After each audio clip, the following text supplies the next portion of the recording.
in training, and she welcomed me to her camp, to her training, her coaches, and she, you know, just out of sheer belief, right? And it was what I needed. I finally had a female that was bigger and better and stronger and number one and just a freaking cyborg in the sport, right?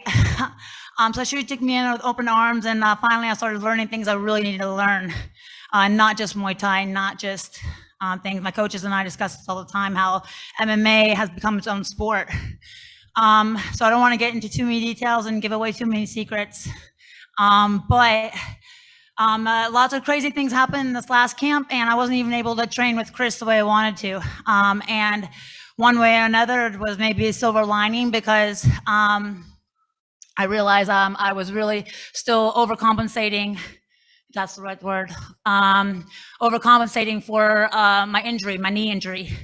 And after working with him and then dedicating so much time, finally my movement is back. Finally my striking feels balanced. And oh my God, I can't tell you how many hours a day, how much time was dedicated, and so much time I didn't even realize, right?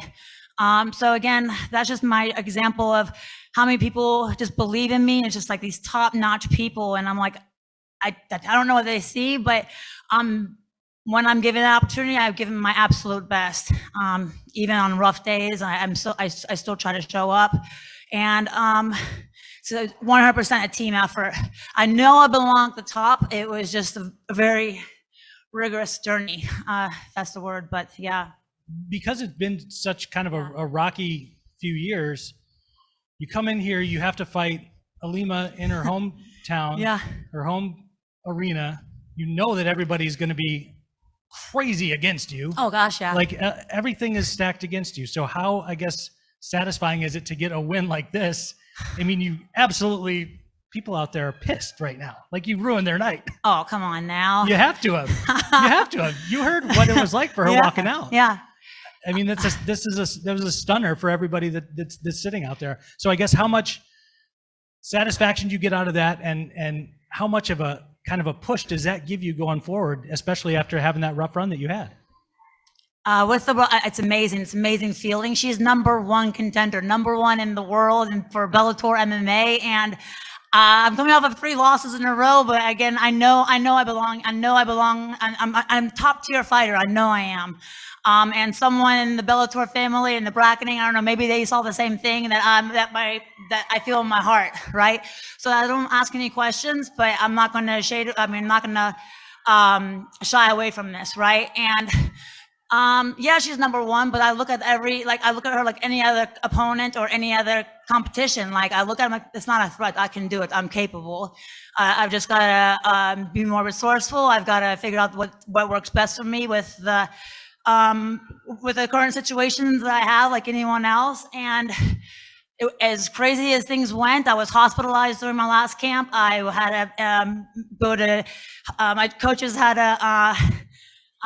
to work around my hospital schedule, because I had to go to the hospital in and out, be on medication, and do the training camp. And it was very easy to be like, you know what, I'm not going to take this fight. I'm going to go on to the next.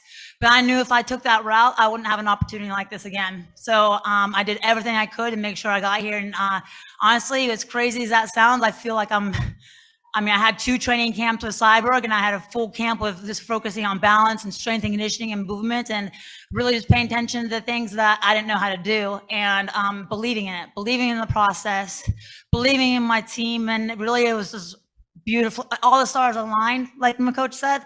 And have an amazing former teammate who I asked, hey, can you coach me? Because he saw he saw the holes in my games. And Renato was able to really hone in and help me practice every single day, way more than I wanted to. And I don't know if you guys ever seen Renato, but he's pretty big.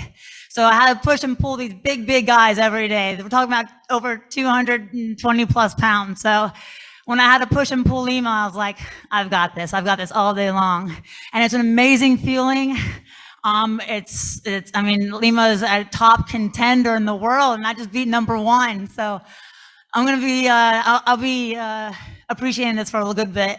So that said, like, you know, you beat a former champ, you beat one of the top contenders. Do you feel like this fast tracks you right up into that position where you Gosh, could yeah. say, hey, give me one more Gosh, top tier yeah. fight and then let me fight for a belt. I knew beating her would catapult me to the top, to the brackets, to the top, and give me more, a bigger platform and maybe more attention. And that's not what I'm really after. I'm just after being, pushing myself, being the absolute best, and giving and putting on good shows.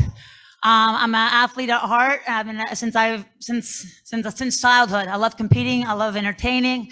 I love it when I hear the crowd booing and cheering. And I know they were getting nervous because it started getting really quiet. So I knew I was doing well when the crowd was getting very quiet. So cool little things like that I can pick up on just from my experience of being an athlete. And again, the phone call I gave to my manager, I was like, when he told me I get this, hey, we're gonna be fighting number one, I was like, okay, I've had 3 losses, like what's going on here? I was like, crap, I think I just became a tomato can. But I was like, you know what? I'm gonna take this fight and I'm gonna show everyone I'm not a tomato can. I'm a top tier fighter and I belong here, and did everything I possibly could with an amazing team and coaches, and voila. Yeah.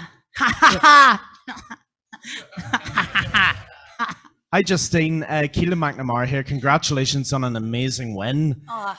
I suppose my question is, I'm going to keep this short because I'm sure you've got a whole bunch of stuff to do after this. But you've already given us such great answers. But my question is, where do you think this ranks in terms of Bellator women's MMA history? Do you think this ranks as one of the best performances that we've ever seen in that regard? Oh, wow.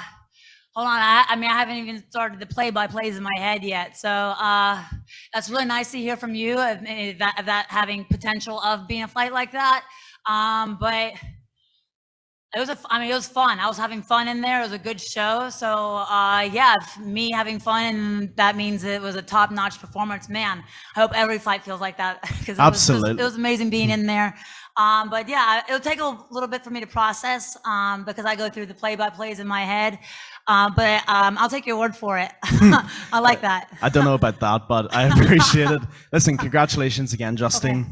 Thank you so much. Thank you. I appreciate you, everyone being here. Thank you so much, Justine. That concludes our Thank time. you.